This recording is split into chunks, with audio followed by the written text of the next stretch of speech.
All right, Coach Javi, how are you? Hey, good. How are you, Coach Justin?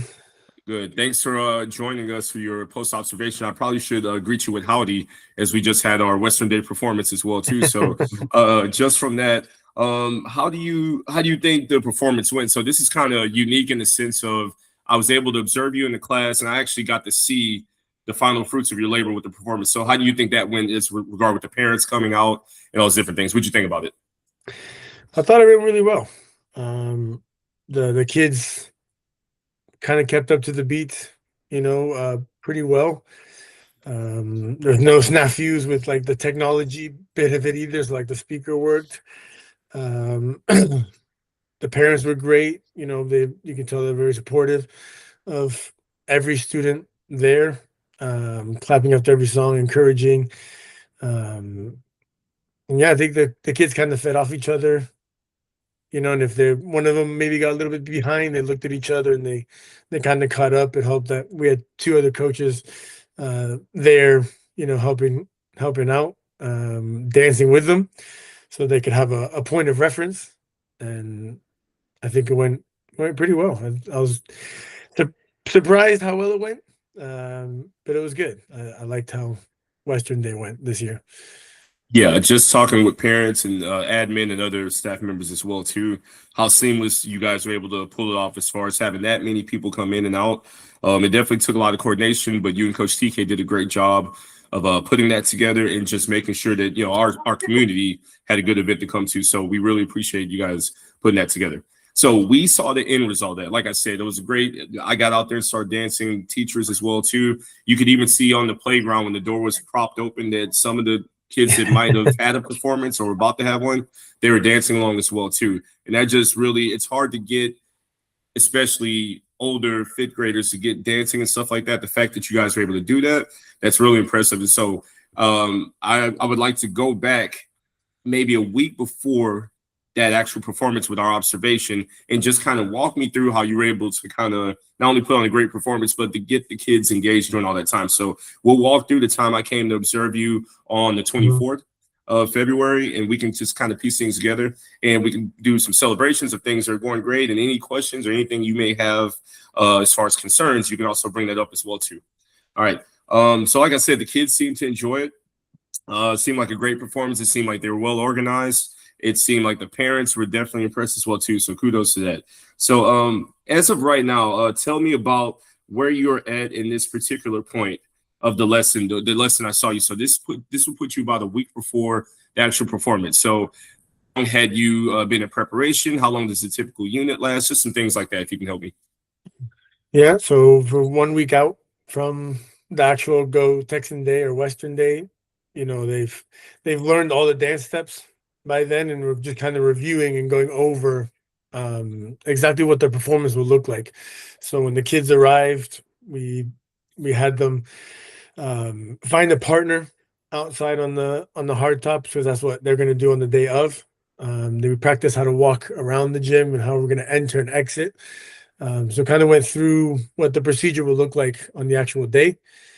Um, when when we're going over, the dance steps, um, I would put a song on and kind of watch a little bit more rather than dancing with them.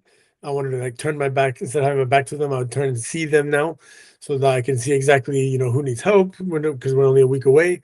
Who's really got it, and make sure that everyone has a good feeling about what that actual day is going to look like, because nerves are going to be there when parents are there, and more eyes. Your kids can get nervous and they might forget a thing or two. But we just kind of make the environment of that class as close to what their performance is going to look like, so that they're ready for that. Okay.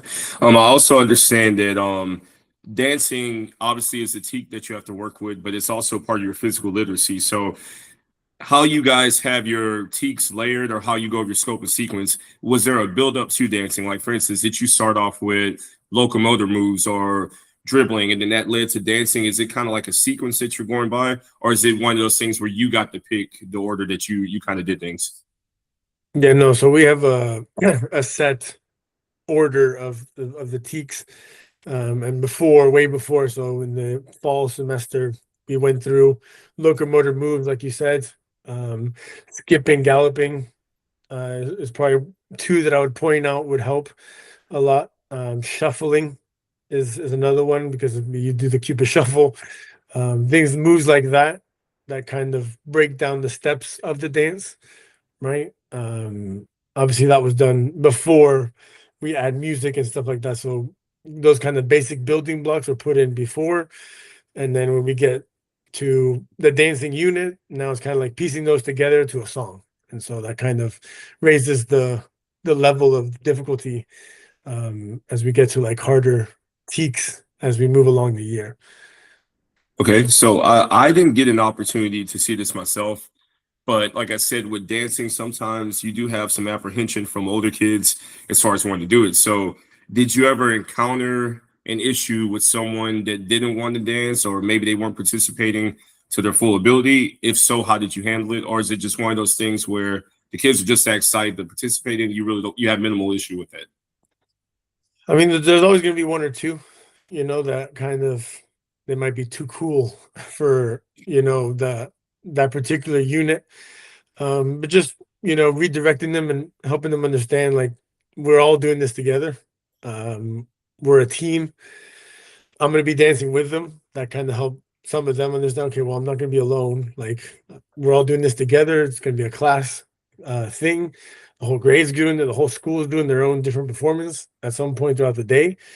So just kind of reminding them, hey, if you did want to get to, let's say, the kicking unit in soccer, we got to get through this, right? So let's get through dancing, right? It's not particularly my favorite bit of the curriculum either, but I'm here doing it with you, and we just accept it, and we keep moving through it, because then when after that day we can kind of let our hair down again, and then like get back into maybe a throwing unit or something that they're more interested in. But we gotta move through the curriculum, and just kind of help them through that.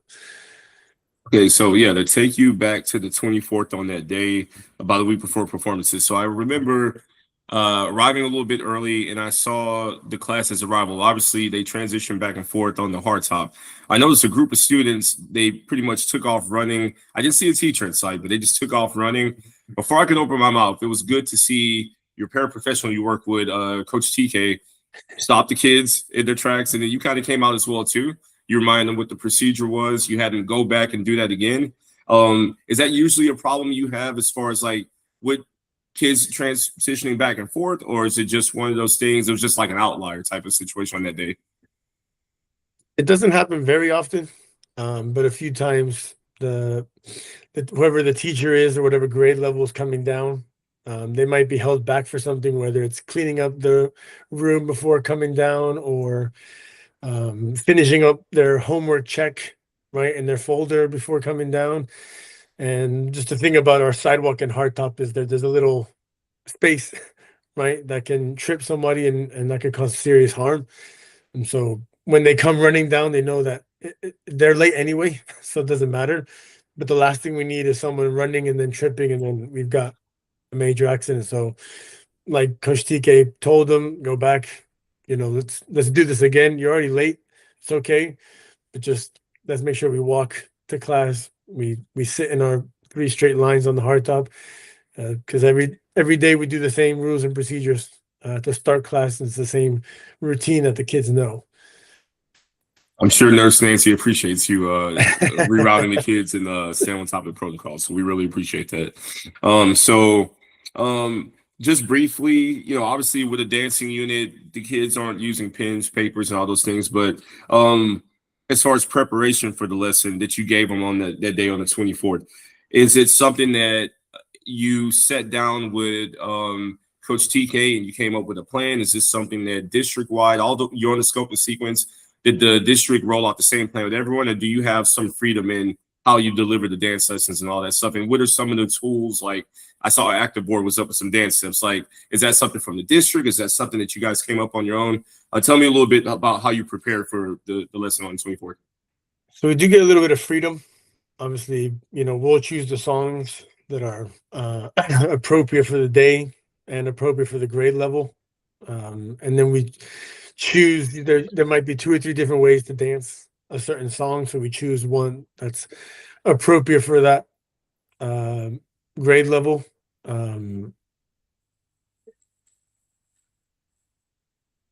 I mean, your question again. Just things you did, like you said, So, like you the know, active board, like you yes, mentioned, yes, exactly. right? So Dance steps there, on there. do we get that freedom where because we're choosing the dance steps, right? I'm able to write those down on the and we did it with them.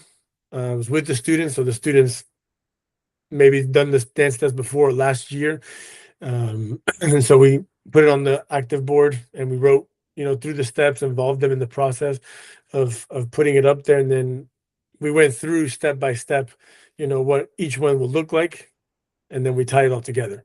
So we have that freedom to put it up on that Promethean board, um, and create our own lessons out of the teaks that were given to us by the district. But we get the freedom to create our own lesson, and how to deliver that, that's up to us. Okay. On that day, you had it looked. I counted about 65 students that were there. As they came in, you had them go to the front. It looked like they were in a cluster. What you called it something like I had it in my notes, but I can't find it right now. Like, is Grapes. that like you call it We grapes? Why do call you it call it grapes. grapes? Grapes because, like you said, it does look like a cluster of grapes. And so when they're all close together in front of us, it's much easier to talk to them. They're right in front of us. They can hear us. We know who's listening and who's not, because it's all in a small portion rather than having them spread out across the whole gym. And now I'm going to boom my voice even more and have to look left and right to see what everybody's doing. It's just right here, a cluster of grapes in front of you, close together, so that we can deliver what you need to at the beginning of class. You lay out the lesson plan. Here's what we're going to do. And then when we go out to do the activity, then they spread out and start. One thing you really did a great job with when you had them in. It's like the kids knew where to go, specific spots, but you got the plan out really quick. We're doing this, and this today, and then they were on to the dancing. It seemed like it took less than 3 minutes, and so it was really good to see that kind of transition with that amount of kids that you have. Because most schools, from my understanding, they will split a class about that size. But the fact that you could get almost 70 kids in one spot, you and Coach TK were able to get the plan out, and then they dispersed onto their spots. I thought that was really good. It seems like that was repetitive and routine and something they're used to doing. And it's good that you got that practice this late in the year, especially with a younger group in first grade. When they went to their spots, correct me just to remind me, because I've had a lot of these conferences. Did they have assigned spots, or did they have the freedom to pick their own spots? They pick their own spots, but they got to choose wisely. Because if they're next to someone that they cannot participate fully in class with because they're going to be talking or messing around, then they might be moved. But to begin with, they get to choose what spots they go to. Okay. And does that seem to pretty much work like the incentive of being next to a friend or being next to somebody you really want to be around with? Does that usually corral behavior and help with that? It does. It does. And obviously, those kids, like we mentioned before, that maybe don't want to dance, right? It might help to have, a friend with them next to them, their best friend dancing. So I like how when we put them into those spots and they have the freedom to choose, and that kind of helps, like you said, crowd behavior, but also they might help each other to get through something that they don't really want to do. But that kind of helps. So went to Arrival, went to Grapes. After that, they went to the spots. Before they went into the dancing, I noticed you had a poly spot warm up. I think you called it the poly spot warm up. It looked like 10 different leaders. Now, those leaders that are weekly leaders, do they just have it all the time, or is this something that you and Coach TK, do you select different ones? Do people get a different opportunity to be in the different spots? Yeah, we pick different ones every time. I always ask Coach TK to observe how they walk in. So if they ran to class, we wouldn't choose anybody from there. If they walk in, they come to Grapes. They're sitting crisscross by the time I walk in and close the door, and I start class, and we're diving into the poly spot warm up. Then we're looking for those, what I call them, top-notch first graders, right? And they've kind of got used to that idea of, if I'm a top-notch first grader, they're, putting their finger over their mouth and they're showing a level 0 to the rest of the class.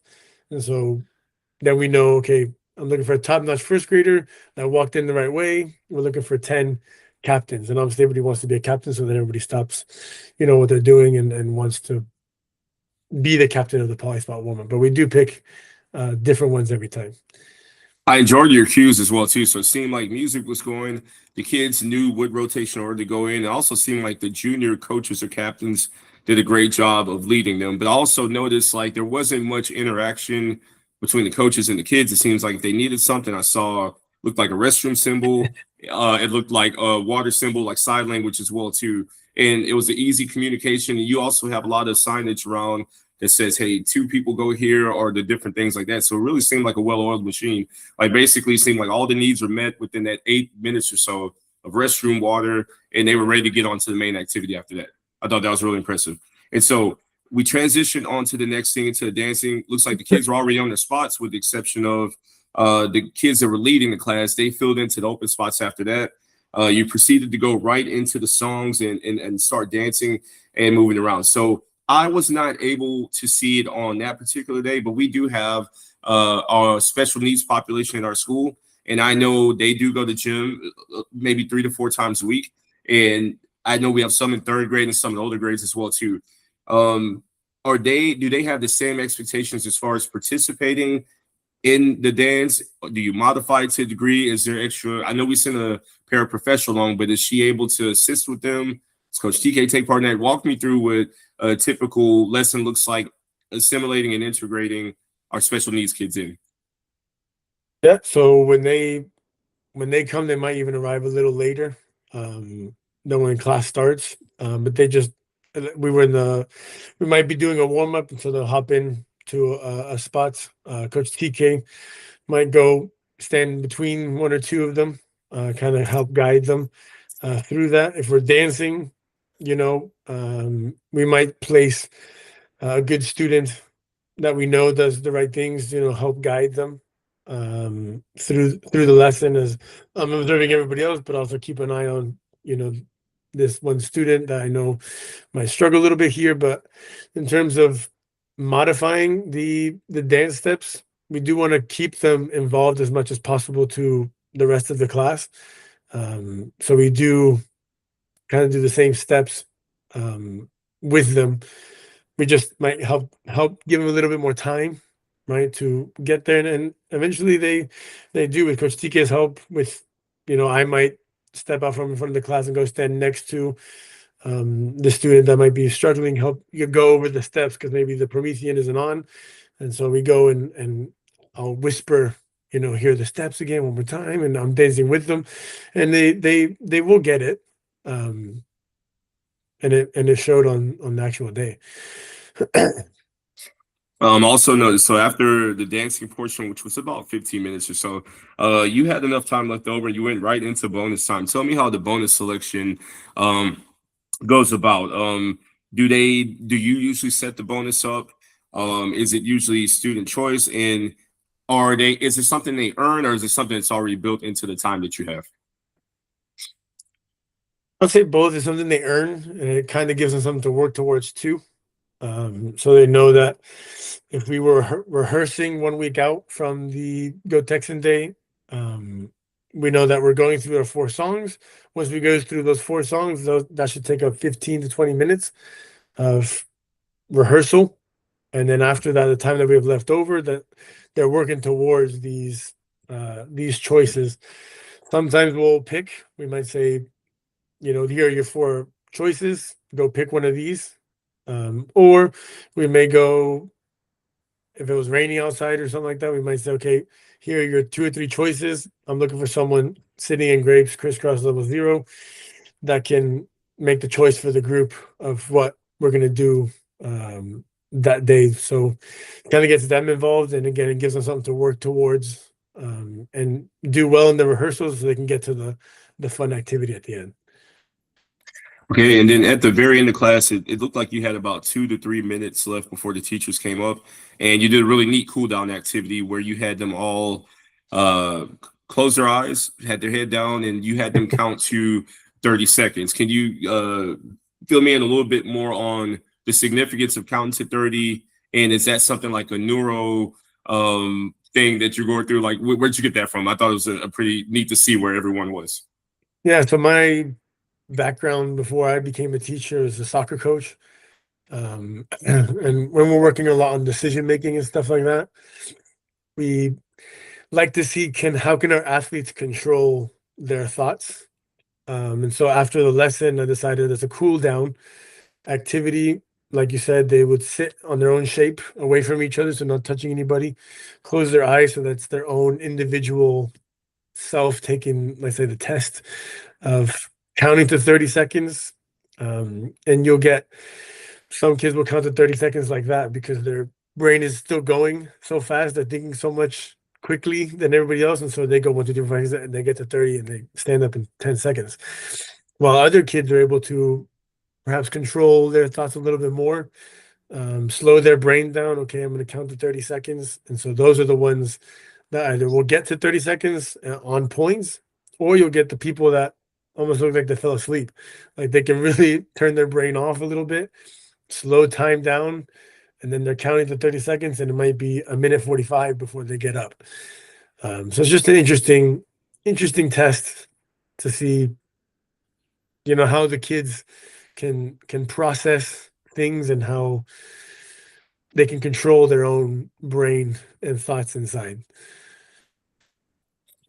So, wrapping up the lesson, and obviously the kids dismissed after that.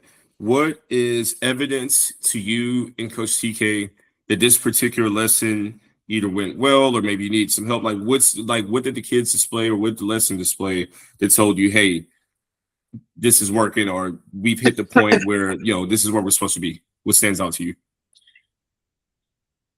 I would say the visual of me watching them dance through the dances, if because I also had to practice them, right? And I know where to take a certain step during a certain spot in the song. And so I know if we're not getting to that point at the exact same time, then I know, okay, this song needs to be worked on a little more. Or the timing of this song, let's teach them where to be in the certain parts of the song. And so when we see it go really well and I can see the dance steps going well with the song, then okay, that song's good. Like they've got the song down.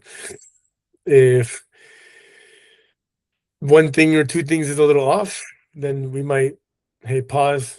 We're gonna go over this, the dance steps again. This is where we should be during this part of the song, and then we'll play the song over again. And so we'll practice it right there so they can see exactly what I'm talking about and they can put it in to their dance steps and the rhythm. And so just kind of like the visual test of, okay, engaging, see where your students are at, and then adjusting the lesson plan in real time to meet the students where they are within learning the dance steps. Okay. So just to review the lesson again, came in on February the 24th. I was able to witness cues and different things like that within Grapes. And after that, they did a warm up, went through the dancing lesson for about 15 minutes. You transitioned to a bonus time. And then at the very end, a cool down moment at the end. So pacing wise, it couldn't have been better. The way you guys integrated 4 different activities in less than 50 minutes was pretty impressive. So pacing wise, I think it's one of those things that teachers tend to have the most problem with, especially in a setting like that. But you guys did seamlessly. You can tell you had a lot of practice at it, and you both work really well together as well too. So kudos to you guys on that.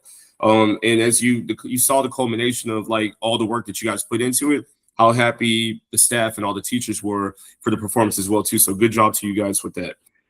As we close out this observation, I'll leave you with 2 things. One, is there any sort of professional development? I was going over your growth goals that you have as well. Is there anything that we can assist you with as far as maybe attending some sort of in-service or getting some sort of training to not only enhance like a dance unit, but just in general on the job? Is there any training that you feel like you need that we can provide for you? Great question. I know that one of my goals was learning their names. I'm trying to get to 500 out of the 740 odd kids. I don't know if there's an in-service for that, but I guess finding different ways than the normal ways that I use to build rapport with the child or build. It's easy for me to assimilate or get to know like the sportier kids or the ones that play soccer that I know I'm a get along with really well. And when then there's like the quiet ones that they will never reach out to you. You got to go and meet them and kind of get to know them. And so they're always really quiet in class. Just maybe different ways to get to know your students than the normal ways that I always always use. So I would even say this. So I've seen, just monitoring the playground, I've seen that you've done trivia sometimes. You've also done your cool down activities. You've done like the talent show as well too, which seems to be a hit as well. But one thing that I've seen in the past done, you can have like an all about day where maybe you pick one person from each line. They get in front of the whole class. They can tell you their name and 3 interesting facts about them. And so you might not remember every detail, but I know like having students in the past, I remember one specific detail that stands out. So that way it helps jog the memory with the name. So it could be one of those things like, hey, my name is Ella. I have a pet iguana named Derek or something like that. I love to go to the circus and my favorite food is this. So when you think about that child, you're gonna think, okay, that's broccoli girl over there or whatever like that. So I know that's one thing that I would integrate in my classrooms back in the day when I used to teach, just as like a thing. It's a good one. All right. Well, if you do not have anything else, I think we have made it to our time. So once again, great job. Pass on my well wishes to Coach TK, and very impressed, sir, what you guys are doing down in the gym. So keep up the good work. I appreciate it. I'll pass on the message to TK. And thanks for having me. All right. Awesome. Thank you.